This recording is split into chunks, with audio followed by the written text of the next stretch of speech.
During dinner, my sister said she was pregnant and that the father is my husband. But then I revealed a secret. You know when you think you know the people closest to you? When you believe that? No matter what problems exist, certain lines would never be crossed? Well, I thought so too. My name is Marina, I'm 29 years old, and this is the story of how I discovered that some people are capable of anything to get what they want. It was a Thursday in March when I received news of my promotion. After 4 years working as a project manager at a tech company in Austin, Texas, I would finally be commercial director. I couldn't stop smiling at the office. I called David, my husband, and Beatrice, my younger sister, to share the joy. Let's celebrate at Terrazzo tonight, I suggested. Terrazzo was that chic Italian restaurant downtown, where a meal cost more than minimum wage, but I could afford it. I worked hard for this. I arrived at the restaurant first, wearing that navy blue dress that David always said looked perfect on me. I chose a table in a more secluded corner. I wanted privacy to celebrate. The dining room was full of executives and elegant couples, the kind of environment where I felt comfortable after years building my career. When I saw them arriving together, I found it strange. Beatrice was radiant, with a smile I hadn't seen in a long time, and David seemed nervous. He always got a bit uncomfortable in expensive places, but there was something different that night, a tension in the air that I couldn't identify. Congratulations on the promotion, Mari! Beatrice hugged me with suspicious effusiveness. She was never very demonstrative with affection, especially with me. We ordered a $200 bottle of Chianti, and I started telling them about the new projects I would lead, the 40% salary increase, the possibilities for international growth. Beatrice listened with too much attention. David kept fidgeting with his napkin. Actually, Beatrice interrupted in the middle of my excitement, we also have news to share. She took David's hand across the table, and my stomach knotted inexplicably. I'm pregnant. The world stopped. Literally stopped. The restaurant voices became a distant buzz. The lights seemed to flicker, and I stared at my sister's hand intertwined with my husband's, as if it were a mirage. Pregnant. Beatrice was pregnant with David's child. I know it's a complicated situation. David spoke for the first time since they arrived, his voice coming out hoarse. But it happened, and we fell in love.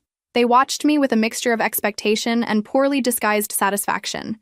It was as if they were waiting for me to explode, scream, make a scene that would give the other tables something interesting to talk about later. But I couldn't do anything but stare. My sister, Beatrice, whom I helped pay for college when our parents couldn't, was there holding my husband's hand, pregnant with his child, telling me this on the day of my promotion. How long? I managed to ask, my voice coming out strangely calm. 3 months, Beatrice replied, running her hand over her still imperceptible belly. It started right after your birthday. My birthday had been in December. It was May. 3 months of betrayal, 3 months of lies, 3 months of them laughing at me while I worked 12 hours a day to get this promotion I so wanted to share with the people I loved. Marina, say something, David asked. And for the first time in years, I really looked at him, really paid attention to the man I had been married to for 4 years. He looked relieved, as if a weight had been lifted from his shoulders, as if this was liberating for him. What do you want me to say? I asked, still in that strange voice that didn't sound like mine. Congratulations? Beatrice laughed, a nervous laugh, but genuine. Look, Mari, I know it's not easy, but these things happen. Love is love, right? And the baby... She ran her hand over her belly again. The baby needs both parents together. I picked up my purse slowly, left 2 $50 bills on the table, more than enough to cover my part of the bill, and stood up. I'm going home. You do whatever you want. As I walked toward the exit, I heard David calling my name, but I didn't turn around. In the wall mirror of the restaurant, I could see their reflections still sitting at the table. Beatrice was smiling. Throughout childhood, Beatrice lived in my shadow, and this irritated her deeply. I was the older daughter, the responsible one, the one who got good grades without having to try very hard. She was the youngest, the spoiled one, the one our parents protected from everything. But for some reason, this was never enough for her. We grew up in a middle-class family in San Antonio. Our father worked as an accountant at an oil company. Our mother was an elementary school teacher. We weren't rich, but we didn't lack anything either. Even so, Beatrice always had the impression that she deserved more. When I got a full scholarship to study business administration at the University of Texas, Beatrice made sure to say it was rich girl's luck.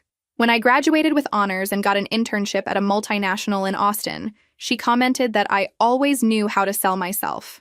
When I bought my first apartment at 25, she asked if I wasn't being too ambitious. The worst part is that she really believed she deserved the same things I had, but without the effort.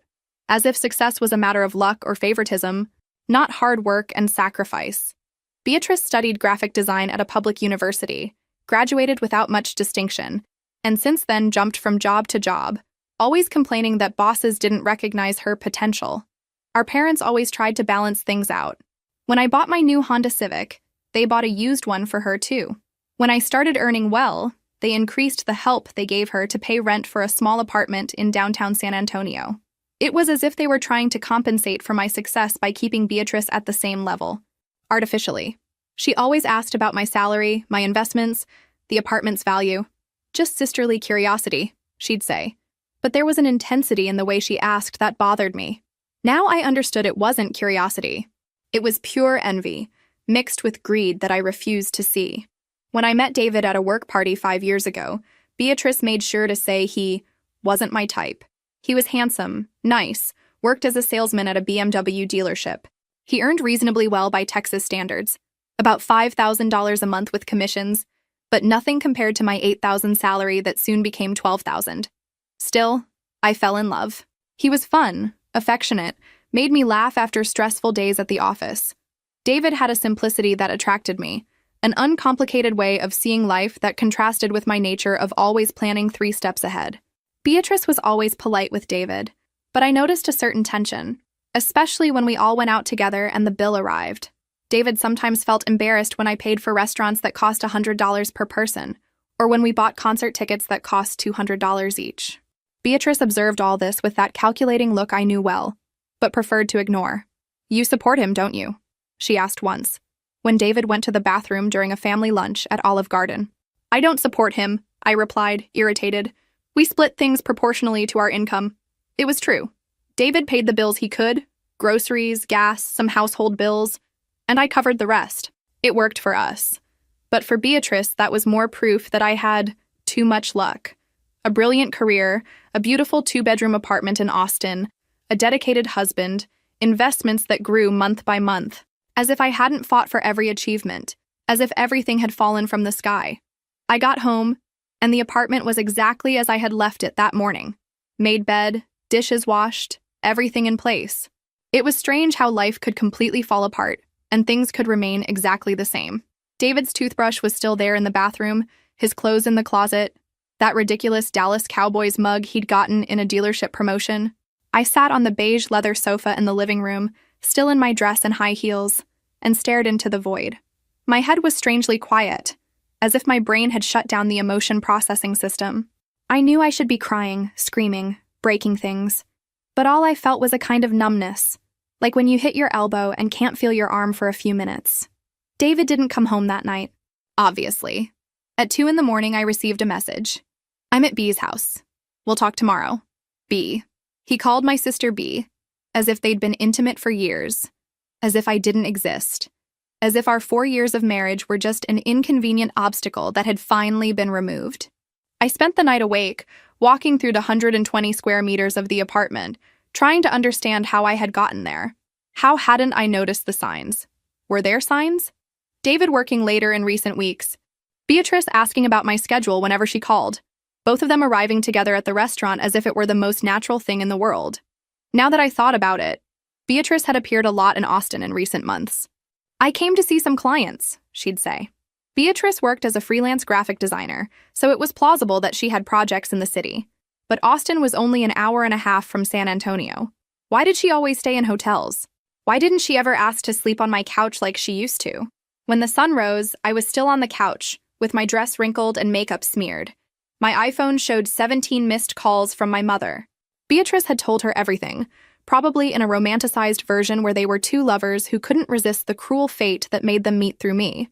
I called the office and said I wouldn't be going to work. Simone, my assistant, noticed something was wrong from the tone of my voice but didn't insist. "Call me if you need anything, Marina. You never miss work. It must be something important." She was one of the few people I could trust completely. I went to take a shower, trying to wash away the sticky feeling from that night. Under the hot water, I finally cried.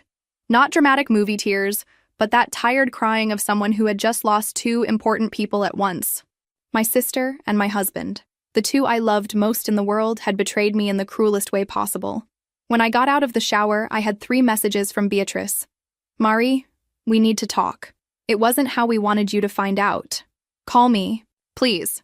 I know it's difficult, but we can resolve this like adults. I deleted them all without responding. For the first time in years, I spent the entire day doing absolutely nothing productive.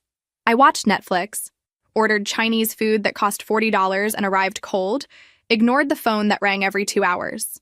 It was as if I needed a whole day to process the fact that my life had completely changed overnight. That evening, David showed up to get some clothes. He still had the keys, still felt entitled to enter the apartment I had bought alone as if nothing had happened. He tried to talk, explain, justify himself while packing a suitcase with his things. It wasn't planned, Mari. It just happened. As if betrayal were a meteorological accident, something beyond human control. B was going through a difficult time, needed someone to talk to. How long have you been together? I asked, watching him fold the polo shirts I had bought for him at Nordstrom. Officially? Since January. 4 months. 4 months of lies, fake kisses, empty I love yous before sleep. While I worked 60 hours a week to get the promotion, dreaming of our future together, he was building a new life with my sister. I'm going to find a lawyer, I warned, sitting on the king-size bed I had bought the year before. David stopped packing his suitcase and looked at me for the first time since he arrived. Mari, it doesn't have to be like this. We can resolve everything among ourselves civilly. Divide things fairly without complications. Civilly. Divide things fairly. As if betrayal were an issue that could be resolved with politeness and goodwill. As if he had any right to what I had built. After he left taking 2 suitcases and promising to come back on the weekend to get the rest, I called Helena, my best friend since college and a family law attorney in Houston. I told her everything, trying to keep my voice steady. Helena listened to me in silence and when I finished, sighed deeply. Marina, I'm so sorry. I know how much you loved him and trusted your sister. She paused. About the divorce, I need you to bring all the marriage documents, bank statements, deeds, proof of income, investments, everything. I'll put together the best case possible for you. Helena, I don't care about the money. I just want this to end quickly. Don't say that, Marina. You fought hard to build what you have. You're not going to hand it over to someone who betrayed you. Do you have any idea how much your assets are worth today? I didn't have an exact idea, but I knew it was substantial. The apartment was worth at least $400,000. I had about $100,000 in investments, a stake in a startup worth at least $50,000, plus the new salary of $16,000 monthly. I scheduled the meeting for the following week and hung up. That's when I remembered. I needed to organize all the important documents. It wasn't something I did regularly. Who thinks about divorce when they're happy in marriage? I went to the office I had set up in the 2nd bedroom of the apartment, where I kept everything organized in colored folders like a person obsessed with control.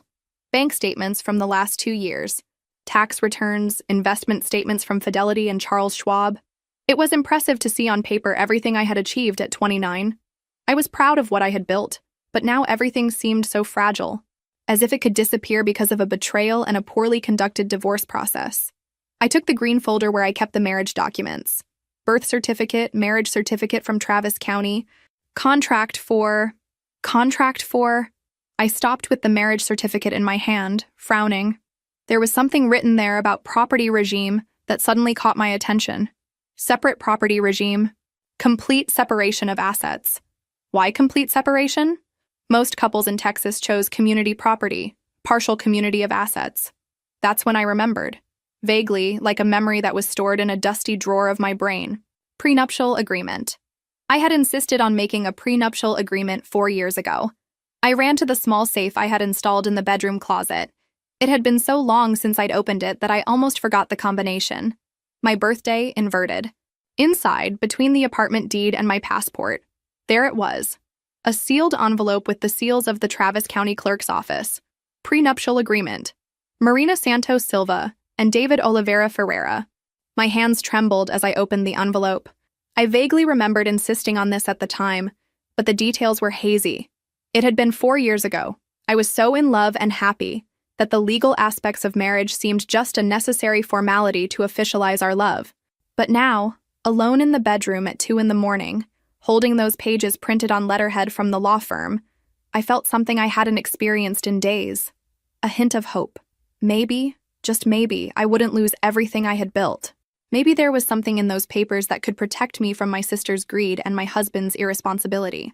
I took a deep breath, turned on the bedside lamp, and began reading every word with the attention of someone deciphering their own future. The memory came back like a movie being rewound. It was a sunny Saturday in April, 2 weeks before our wedding. I was 25 and had just signed the purchase contract for my first apartment, a modern 2-bedroom loft in downtown Austin that cost $350,000. David was nervous about the ceremony preparations, complaining about costs that were getting out of control. "Mari, are you sure you need all this?" he said, looking at the vendor list spread on my kitchen table. $15,000 catering, $8,000 photographer, $12,000 decoration. It's a lot of money. A lot. It was a lot of money indeed, especially for him, who earned about $4,000 a month at the BMW dealership. For me, who had just received a substantial promotion and was earning $12,000 monthly, it was an investment in our special day. But I understood his concern. He had grown up in a family where every dollar was counted. "David, relax. I'll pay most of it. You contribute what you can. What's important is us being together, celebrating our love." It was in this context that I mentioned the prenuptial agreement. Not as mistrust, but as natural protection for someone who had significant assets. My lawyer at the time, Dr. Patricia Williams, had suggested it during the apartment purchase. "Marina, you're young, successful, and accumulating assets rapidly. A prenup is sensible, especially when there's significant difference in assets between spouses. It's not mistrust, it's intelligent protection." When I talked to David about this on a Tuesday night, he laughed. Literally laughed, almost spitting out the Shiner Bock beer he was drinking. "Prenuptial? Isn't that rich people nonsense? We love each other, Mari. Love doesn't need papers to prove anything. These things are for couples who enter marriage already thinking about divorce. It's not about love, David. It's legal protection. For both of us. If something goes wrong, nothing will go wrong," he interrupted me, pulling my hand. "We're going to be happy forever. You're being paranoid, baby." He made a face like he didn't understand the necessity, but eventually agreed when I explained it was something that would make me more comfortable.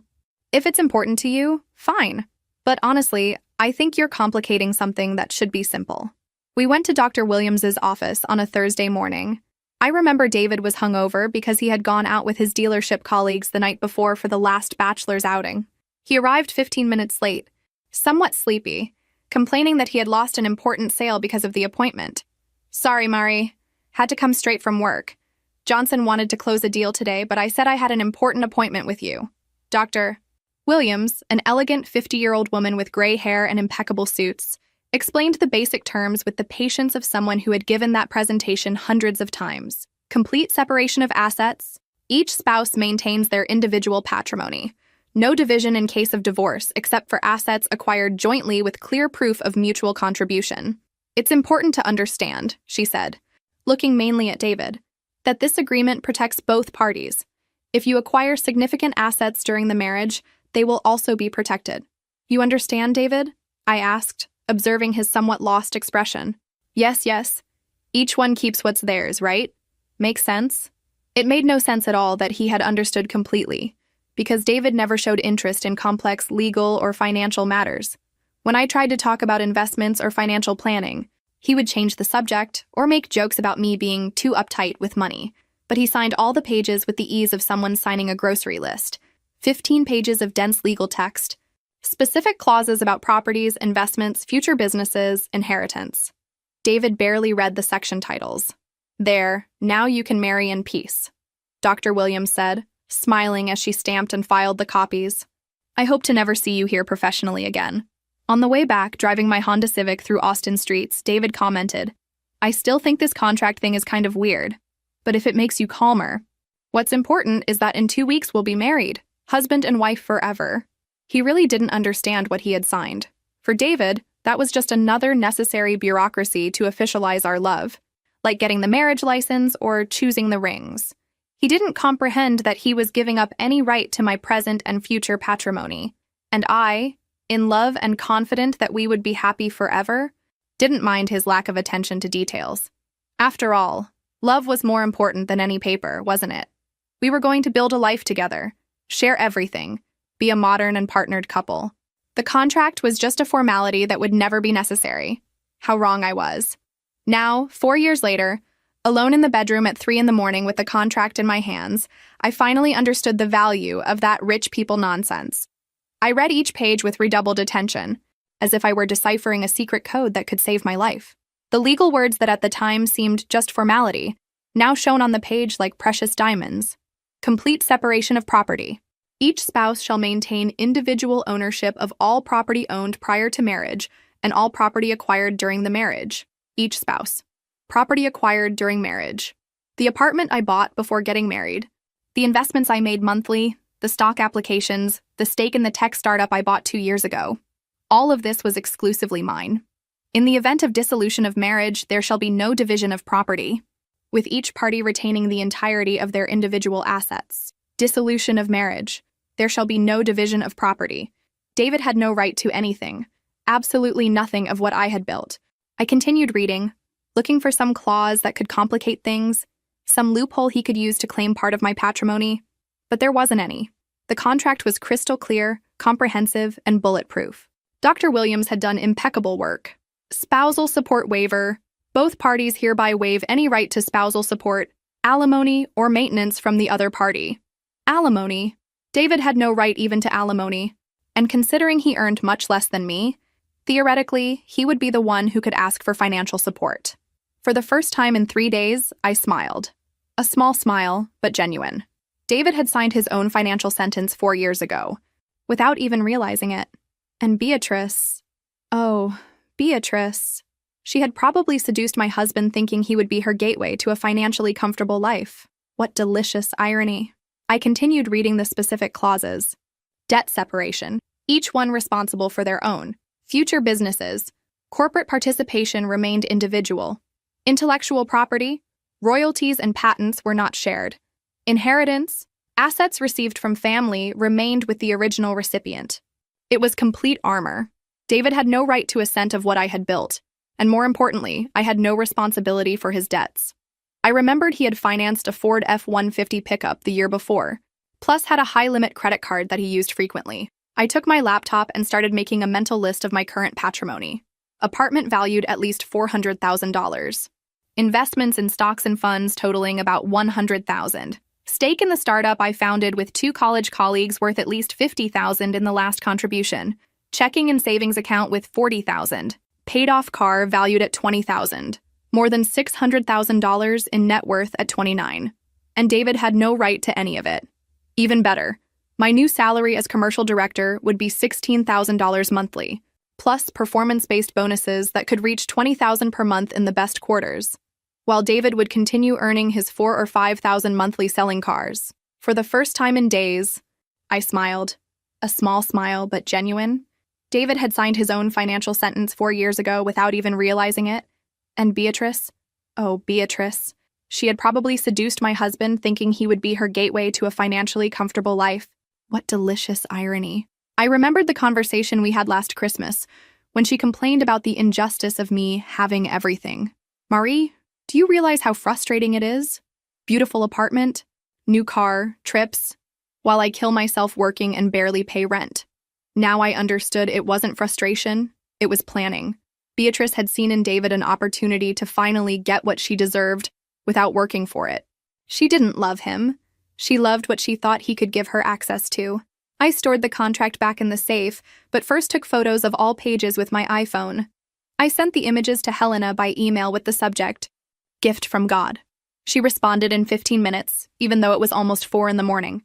"Marina, this changes everything. Call me tomorrow." For the first time since that horrible dinner at Terrazzo, I managed to sleep a few hours. And for the first time in years, I dreamed about my future. A future where I was completely free to be whoever I wanted to be, without anyone trying to steal what I had built. I woke up the next morning with a mental clarity I hadn't felt in days. While having coffee in my modern kitchen, looking out the 10th floor window at the Austin skyline, I began connecting dots that before seemed like innocent coincidences. Beatrice had always shown suspicious interest in my financial life. It wasn't just fraternal curiosity. There was a calculating intensity in her questions that now made complete sense. "How much do you pay in rent for this apartment?" she had asked during a visit last year. When I explained it was financed, not rented, her eyes lit up. "Wow, it must be worth a fortune." She asked about my salary with uncommon frequency. "Mari, how much are you earning now?" Just to situate myself in the market, she'd say, as if she were comparing with her own opportunities as a freelancer. When I mentioned I was investing in stocks, she wanted to know specific amounts. I'm thinking about starting to invest too. I need a reference. I remembered a specific conversation during last year's Christmas. We were at our parents' house in San Antonio, and Beatrice had had a few too many glasses of wine. Mari, do you realize how frustrating it is to see you having everything? Beautiful apartment, new car, trips, expensive clothes, while I kill myself working and can barely pay rent. Beatrice, you can have all this too. It's a matter of working hard and making smart choices, I replied, trying to be encouraging. Oh, sure, everyone has the same opportunities, right? You were always the perfect daughter, the smart one, the one who gets everything easy. I have to kill myself to get crumbs. At the time, I thought it was just the wine talking. Now I realized it was envy and resentment accumulated over years. Beatrice genuinely believed she deserved what I had, but without the corresponding effort. And David, poor David. He was never an ambitious person financially. He was satisfied with his dealership salary, with his simple life of weekend beer and football on television. But I noticed how he sometimes looked at the things I bought with a mixture of admiration and discomfort. $400 for a purse, Mari? That's almost my rent, he commented when I bought a coach at Nordstrom. It wasn't criticism. It was more like he was trying to process a financial world completely different from his. Beatrice had probably planted seeds in his head. Imagine when you two get divorced, David. Half of all this will be yours. She didn't know about the prenuptial agreement because I never told anyone in the family. It was a private matter between me and my husband. Now I understood the conversation I overheard by chance a few months ago. David was on the phone on the balcony and I thought it was work. But now I remembered hearing, I don't know if it's the right time. She suspects something. I need to be sure. At the time, I thought he was talking about some complicated sale. Now I realized he was probably talking to Beatrice about how and when to reveal their relationship. The most painful part was realizing they had planned that moment at the restaurant. The choice of terrazzo, on the day of my promotion, the way they arrived together, the poorly disguised satisfaction on their faces. It wasn't an impulse or a desperate confession. It was theater. They wanted to humiliate me publicly, catch me off guard, see me fall apart, and they probably expected me to react with desperation, begging David to come back, offering anything to save my marriage. Too bad they didn't know about the prenuptial agreement. I spent the weekend organizing my strategy. I called Helena early Monday morning, before even going to work. Marina girl, this contract is a work of legal art. David has no right to absolutely anything. We can process the divorce in 60 days if he doesn't contest. And if he contests? Based on what? He signed the prenup. Everything is registered. There are no vices of consent. Unless he proves coercion or fraud, which is impossible, he's screwed. Screwed. David was screwed and didn't even know it yet. Helena, I want to do something. I'm going to call them and propose a civilized conversation about the divorce. I want to see their faces when they discover the truth. Marina, are you sure? It might be simpler to just file and be done with it. I'm sure. They humiliated me in public. I want to return the favor. 3 weeks passed since that night at Terrazzo. 3 weeks in which David came to get the rest of his things from the apartment, always accompanied by Beatrice, as if he needed protection or moral support. 3 weeks in which my mother called daily trying to mediate the situation, as if betrayal were a misunderstanding that could be resolved with a frank conversation. Marina, dear, I know you're hurt, but these things happen. David has always been a good boy and Beatrice is pregnant. Can't you think about the baby? Think about the baby. The baby that my sister was using as an excuse to steal my husband and, consequently, my patrimony. Mom, I won't discuss this. David and I are getting divorced, period. But Marina, you built a life together. The apartment, the plans. Ah, yes. The apartment. The plans. My mother also believed David had a right to half of everything. Beatrice had probably filled the whole family's heads with stories about how I was selfish and petty for not graciously accepting the betrayal. In the 4th week, I called Beatrice. She answered on the 2nd ring as if she were waiting for my call. Mari, so good that you called. We really need to talk. Hi, B. Look, I thought a lot about this whole situation, and I think you guys are right. There's no point in holding grudges. We're adults. These things happen. Silence on the other end of the line. She wasn't expecting this reaction. Really? You're okay with this? I'm trying to accept it. I mean, you fell in love, right? It wasn't anyone's fault. And now there's the baby to think about. Wow, Murray, You can't imagine how relieved I am hearing this. David was so worried, thinking you were going to make drama, complicate the divorce. Complicate the divorce. How interesting. As if I were the complicated person in the story. Not at all. Can we meet to talk civilly about how to resolve everything? Without fights, just to settle things like adults. Maybe dinner again, but this time for closure, not for surprises? Beatrice laughed nervously. Of course, that would be great. David will be so happy. He was afraid you would, well, make a scene. No, imagine. Scene for what? Let's meet at Terrazzo again, since that's where it all started. Saturday night? Perfect. Mari, you can't imagine how important this is for us. Especially now, with the baby coming. I hung up the phone smiling. Saturday night would be interesting. Very interesting. I spent the following days preparing like an actress rehearsing for the performance of her life. I chose the outfit, an elegant black dress that conveyed seriousness and control. I practiced in the mirror the calm and resigned expression I wanted to maintain throughout the entire conversation. Helena thought the idea was risky. Marina, are you sure you want to do this? It might be more efficient to simply notify them through a lawyer. Helena, they humiliated me in public. They planned everything to see me fall apart in front of a restaurant full of people. They deserve the same treatment. And if they suspect something, they won't suspect. They're too busy planning how to spend my inheritance. I arrived at Terrazzo on Saturday punctually at 8 at night. I asked for the same table as last time. The maitre d' recognized me and made a comment about hoping tonight would be a happier night. If he only knew. David and Beatrice arrived together again, but this time the atmosphere was completely different. They were relaxed, smiling, holding hands like a couple in love who could finally show themselves in public. Beatrice wore a dress that highlighted her still small but noticeable belly. Mari! Beatrice hugged me with genuine effusiveness. You look beautiful. Is that dress new? Thank you. You both look well too. How's the pregnancy? Great. We're already thinking about names. David wants Michael if it's a boy. I prefer Gabriel. David pulled out the chair for Beatrice to sit, a chivalrous gesture he rarely made for me. Marina, thank you for agreeing to talk like this. Peacefully, I was afraid that I would make drama? Imagine, David. We're all adults here. We ordered the same bottle of Chianti as last time.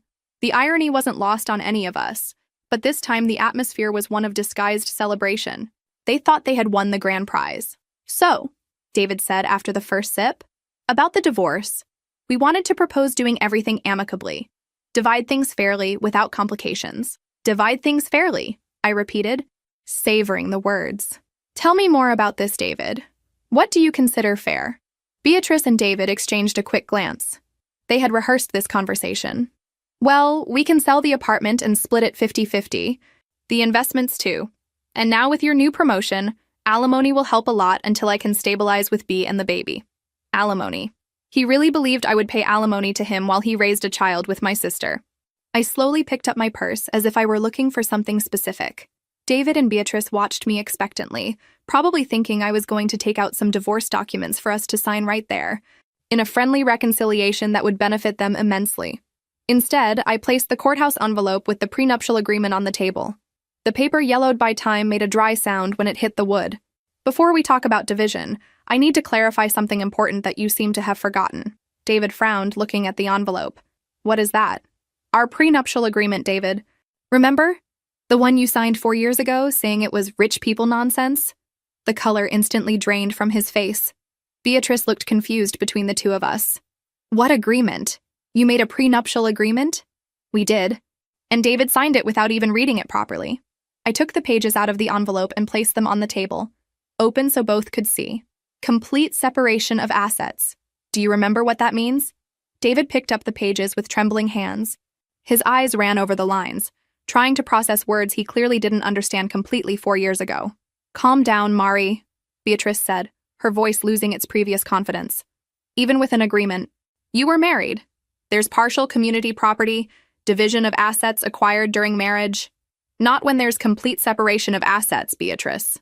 I pointed to the specific clause. It's here. Each spouse shall maintain individual ownership of all property owned prior to marriage and all property acquired during the marriage. Everything acquired during marriage also stays with whoever acquired it.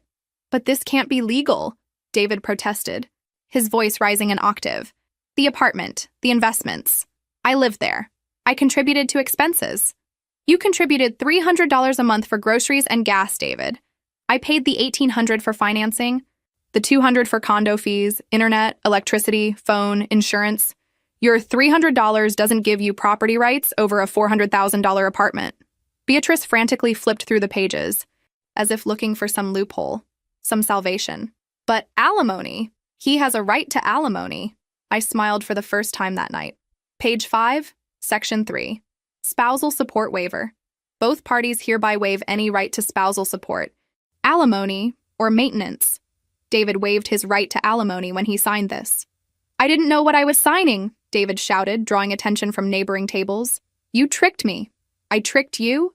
David, you were there when the lawyer explained each clause. You said you understood. There are witnesses. Everything is registered at the courthouse. The expression on Beatrice's face was changing from confusion to horror. Reality was hitting like a runaway train. You mean he has no right to anything? Nothing. Zero. Zilch. I put the papers back in the envelope. David leaves the marriage exactly as he entered, with his financed pickup, his clothes, and his credit card debts. David ran his hand over his face, finally understanding the magnitude of the situation. Marina, for God's sake, we can talk about this. You can't leave me with nothing. I'm going to have a child to support. You are going to have a child to support, I emphasized. With your car salesman salary, which, by the way, with child support will be quite tight. Child support? Beatrice asked, her voice coming out as a whisper. Of course, the father has to pay child support. In Texas, it's usually 20% of net income for one child. If David earns $5,000 gross, about $3,800 net remains. 20% of that is $760 per month, forever, until the child turns 18. The two looked at each other in panic. They clearly hadn't done these calculations. Plus medical expenses, daycare when necessary, clothes, education. It's going to be quite expensive to have a baby, guys. David sank into his chair. My God, Marina, how can you be so cold? So calculating? Calculating? Me? You two planned this betrayal for months, humiliated me publicly in this same restaurant, and I'm the calculating one. Beatrice was clearly doing mental math. If David earned $5,000 a month and was going to pay $800 in support, $4,200 would remain, minus taxes, about $3,400 net, to support him, her, and a baby. Beatrice, how much do you earn as a freelancer again? I asked, knowing the answer well. It varies, about $2,000 a month when there are projects. About $2,000 when there are projects. So you'll live on $5,400 monthly at best, for 3 people. Living where? At my house in San Antonio, she murmured. That 1-bedroom apartment you rent for $800? It's going to be cramped with a baby, don't you think? The silence at the table was deafening. Around us, other customers dined happily, oblivious to the financial drama unfolding just meters away. Marina, David tried once more. Are you really going to do this? Leave us with nothing? I know we hurt you, but, David, you didn't hurt me. You tried to rob me. You thought I was an emotional idiot who would hand over half of my $600,000 patrimony because you were in love. $600,000? Beatrice repeated, incredulous. Surprise! I'm richer than you imagined. And now, with the promotion, I'll earn $16,000 a month, while you fight over money for diapers. David buried his face in his hands. I'm an idiot. A complete idiot. Finally, something we agree on. Beatrice tried one last card. Mari, you're my sister. We've always been family. You can't abandon us like this. And your niece or nephew? Don't you want to help? Beatrice. You tried to steal my husband thinking you'd steal my fortune along with him. You calculated wrong. And now you'll have to live with the consequences of your choices. But family doesn't betray family. Family doesn't humiliate family in public restaurants. Family doesn't seduce their sister's husband out of greed. I got up from the table, leaving 2 $50 bills, again more than enough for my part. Your lawyers can contact mine, Helena Williams, in Houston. She has all the necessary information. Marina, wait. David stood up, trying to follow me. No, David, you waited. You waited 4 months to tell me the truth. You waited until the day of my promotion to maximize the humiliation. You waited until you thought you had everything planned perfectly. Now I'm going to make you wait. Wait for what? Beatrice asked, tears beginning to form in her eyes. Wait to see what it's like to be poor. What it's like to live counting pennies. What it's like not being able to pay for dinner at a $200 restaurant. I stopped at the door. looking back at both of them. Maybe now you'll understand why I work so hard to have what I have, and why I protect what's mine. I left Terrazzo hearing Beatrice start to cry and David cursing under his breath.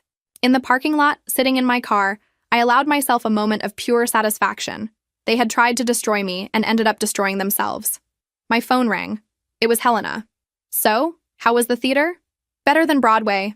You should have seen their faces when they understood they wouldn't get anything. Marina, you're diabolical, and I completely approve. Helena, can I file for divorce tomorrow? I can file the papers Monday. In 60 days, you'll be free, and they'll still be poor. I drove home smiling for the first time in weeks. Actually, smiling more than I had smiled in years. 6 months later, life had settled into a new normalcy that I had never imagined possible. The divorce was finalized in exactly 60 days. David didn't contest, probably because any competent lawyer would have explained that he didn't have the slightest chance of winning. Helena did impeccable work, and I officially became single on a sunny July morning.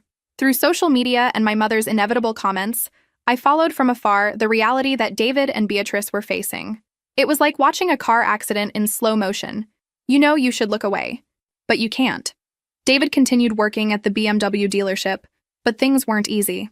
With the unstable economy, luxury car sales had decreased, and his commission had plummeted along with it. According to my mother, he was earning about $3,500 a month, much less than the $5,000 he used to make. Marina, David is going through difficulties, my mother said during one of our weekly phone conversations. With the baby's support, very little is left for him to live on. What a shame, I replied, without a hint of genuine sympathy. But babies are expensive. He should have thought about that beforehand. Little Sophia had been born in September, a little girl who, from photos circulating in the family, had David's eyes and Beatrice's stubbornness. The $800 monthly child support was being automatically deducted from David's salary, leaving even less money for his own expenses. Beatrice had moved back to our parents' house in San Antonio. The one-bedroom apartment she rented was impossible for a couple with a baby, and even splitting bills, they couldn't afford anything bigger. Our parents, already retired and living on limited income, now supported 3 adults and a baby on my father's retirement. Beatrice is trying to get more clients, but it's difficult with the baby, my mother continued. And David? He seems so tired lately, working late, driving an hour and a half every day between Austin and San Antonio. David had tried to move to San Antonio to be closer to the family, but couldn't get a transfer at the dealership. Now he made the daily commute, spending a fortune on gas he could barely afford. He asked to talk to you, my mother said hesitantly. Maybe you could resolve some things. Mom, we have nothing to resolve. The divorce is finalized, he has a new family, let everyone follow their own life. It was true. I had followed my life spectacularly. With the divorce resolved and the betrayal overcome, my energy multiplied exponentially. I concentrated all my strength on my career and business, and the results exceeded my most optimistic expectations. As commercial director, I beat all first-quarter targets, securing the maximum bonus. My effective salary reached $22,000 a month in some periods. The startup I was a partner in secured new investment, tripling the value of my stake. In October, I found an even larger and more modern loft in downtown Austin. 2 floors, 3 bedrooms, private terrace with lake view. I sold my old apartment for $500,000, $80,000 profit in 5 years, and bought the loft in cash for $700,000. I renovated everything from scratch. German kitchen, complete automation, private gym, office with panoramic view. I spent $200,000 on the renovation, but the result was an architectural work of art that became the cover of Austin Home and Design magazine. Wow, Marina, said Simone, my assistant, when she came to see the new loft. This looks like a movie house. You've achieved the American dream. It was true. At 30, I had a net worth of over $1 million, a solid career at an international company, and complete freedom to do whatever I wanted. I traveled to Europe 3 times that year. Paris, Rome, Barcelona, always alone, always first class, always staying at the best hotels. I bought clothes at boutiques I previously considered too expensive, dined at Michelin-starred restaurants, shopped without looking at prices. The loneliness? Curiously, I didn't feel it. After years of being betrayed by those I trusted most, the peace of being alone was almost addictive. I didn't need to explain my expenses to anyone, didn't need to consider others' opinions in my decisions, didn't need to share my space or my time. I started therapy, not for sadness, but for growth. Dr. Rebecca Chen, an incredible psychologist of Asian origin, helped me process not just the betrayal, but years of toxic relationships disguised as family love. "Marina, you grew up believing you had to take care of everyone around you," she said in one session. "Your sister, your parents, your ex-husband. When was the last time someone took care of you?" It was a simple question that made me cry for 15 minutes. I had always been the provider, the responsible one, the problem solver. I never stopped to think if anyone was taking care of me. "Maybe it's time for you to put yourself first," Dr. Chen suggested, "and discover who you are when you're not supporting other people." That's exactly what I did. During the holiday season, I received several messages from Beatrice. First reconciliation attempts, then direct requests for financial help. "Mari, I know you're upset, but we're sisters. Sophia is your niece. Can't you at least help with some baby things?" "Marina, expenses with Sophia are very high. Diapers, medicine, pediatrician. David is killing himself working but can't cover everything. Mari, for God's sake. Answer my messages. We need help, and you're the only person in the family who can afford it." I read them all without responding. I blocked the number after the 10th message. My mother tried to mediate. "Marina, whatever the hurt, the child is innocent. Don't you want to meet your niece?" "Mom, when Beatrice decided to seduce my husband, she made a choice. Now she's living with the consequences of that choice. It's not my responsibility to solve the financial problems they created. But you have so much money." "I have so much money because I worked hard to have it, and because I protected what I built." If Beatrice wanted financial stability for her child, she should have thought about that before getting pregnant by a man who earns $4,000 a month. It was harsh with my mother, but necessary. The whole family had gotten used to the idea that I was the personal emergency bank for any crisis. Not anymore. On my 30th birthday in December, I organized a party at the new loft. I invited work colleagues, college friends, some people I met traveling, 50 elegant people, French champagne, professional catering, live musician. Looking out my terrace window at the Austin lights, with a glass of Dom Perignon in my hand, and surrounded by people who genuinely enjoyed my company, I felt deep gratitude. Gratitude that David had betrayed me. Without the betrayal, I would never have discovered my own strength, never would have learned to set boundaries, never would have realized I could be completely happy alone. Gratitude for the prenuptial agreement that my younger self had the wisdom to make. Those papers saved me from years of legal battle and allowed me to start over immediately. Gratitude even for Beatrice. Without her envy and greed, I never would have learned that not all family deserves unconditional loyalty. Some people are toxic regardless of blood ties. The week after my birthday, I received one last contact attempt. Not from Beatrice or David, but from my father. "Marina, your mother didn't want me to call, but I need to talk to you. Things are very difficult here at home. David lost his job at the dealership last week. Year-end cuts." My father rarely interfered in family conflicts. When he called, it was because the situation was really critical. "And what do you want me to do, Dad?" "I don't know, daughter. I don't know what to do anymore. There are 4 people here at home, a small child, and now, without David's income. Your mother is talking about going back to work, but she's 70 years old." I felt a pang of guilt. Genuine, for the first time in months. My parents weren't to blame for the situation. They were just trying to help a daughter in difficulties as parents do. "Dad, I can help you, but I won't give money to David or Beatrice directly.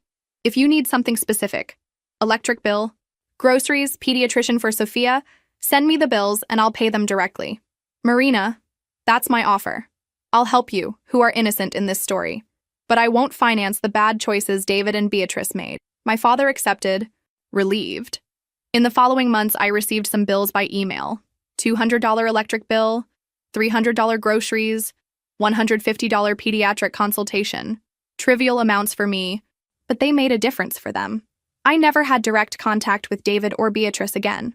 According to my father, David got a job at a smaller dealership, earning half what he used to earn. Beatrice continued doing sporadic freelance work, but with a small child, it was impossible to work full-time. They had moved to a trailer park in San Antonio. $500 monthly rent for a tiny space, but it was what they could afford. Sophia's support continued being automatically deducted, leaving even less money for them. "They fight a lot about money," my father told me in a conversation. David blames Beatrice for insisting on the divorce. Beatrice blames him for losing his job. It's a cycle. It was exactly what I imagined would happen. When people get together for wrong reasons, greed, envy, opportunism, and financial reality knocks on the door. False love disappears quickly. 2 years after the betrayal, my life was completely transformed, not just financially, but emotionally. I learned to say no without guilt. I learned that self-esteem is non-negotiable. I learned that some people are incapable of genuinely loving. They can only see other people as resources to be exploited. I started dating Daniel, an architect I met at an art exhibition. He had his own successful company, his own resources, his own ambitions. Our relationship was based on real partnership, not financial or emotional dependence. "You have impressive strength," he told me one night, while we dined on my loft's terrace. "But also an inner peace that's rare." He was right. I had found a peace that came from knowing exactly who I was and what I deserved. I no longer needed anyone's approval, no longer needed to support people who didn't contribute to my life. Sophia turned 2 without me meeting her personally. From photos my mother insisted on showing on her phone, she was a beautiful and apparently healthy child. I felt a hint of curiosity about her, but not enough to reconnect with Beatrice and David. Some friends thought I was being cruel. "Marina, she's your niece. Don't you miss family?" "I have family," I would respond. "My parents, who love me unconditionally. My true friends, whom I've built over the years. Family isn't just blood. It's who really cares about your well-being." It was true. Simone, my assistant, was more present in my life than Beatrice ever was. Helena continued being a close friend and advisor. Dr. Chen helped me grow in ways I didn't even know I needed. On the 3rd anniversary of the betrayal, I received a message from an unknown number. It was David. "Marina, I know you don't want to talk to me, but I need to tell you something. You were right about everything. About me, about Beatrice, about the money. I was an idiot and destroyed the best thing I had in life. I hope you're happy." Reading that message didn't bring me satisfaction or anger, just a kind of peaceful closure. David had finally understood what he lost, but it was too late. I had moved on completely. I deleted the message without responding. Today, at 32, I look back and see how that horrible night at Terrazzo was actually the best gift life could have given me. It forced me to discover who I really was when I wasn't being exploited or underestimated. I'm now executive director of the company, with a salary of $300,000 annually. My net worth has exceeded $2 million. I travel the world regularly, both for work and pleasure. I have a healthy relationship with someone who values me and contributes equally to our partnership. More importantly, I learned that people who really love you don't try to steal your peace, your money, or your dignity. They celebrate your successes, respect your boundaries, and build together with you. David continues living in the trailer park, working jobs that pay little, fighting with Beatrice about money they don't have. Beatrice continues sending occasional messages asking for help, which I continue ignoring. Sophia is growing up in a family that struggles financially because of her parents' selfish choices. Sometimes I wonder if I should feel guilty for having so much while they have so little. But then I remember, they tried to rob me. They planned my humiliation. They calculated my emotional and financial destruction. The fact that they calculated wrong isn't my fault. I built everything I have with honest work, intelligent decisions, and adequate protection of my assets. They tried to take a shortcut through betrayal, and discovered that shortcuts often lead to dead ends. I learned that self-esteem and dignity are non-negotiable, that not all family deserves loyalty, that underestimated people can surprise in devastating ways, and that sometimes the best revenge is simply living well, while those who tried to harm you reap the consequences of their own choices. My story isn't about revenge, it's about justice. It's about discovering that it's worth protecting what you build, and that not everyone deserves access to your life. And it's about learning that when you stop supporting people who only exploit you, much more energy remains to build something truly extraordinary.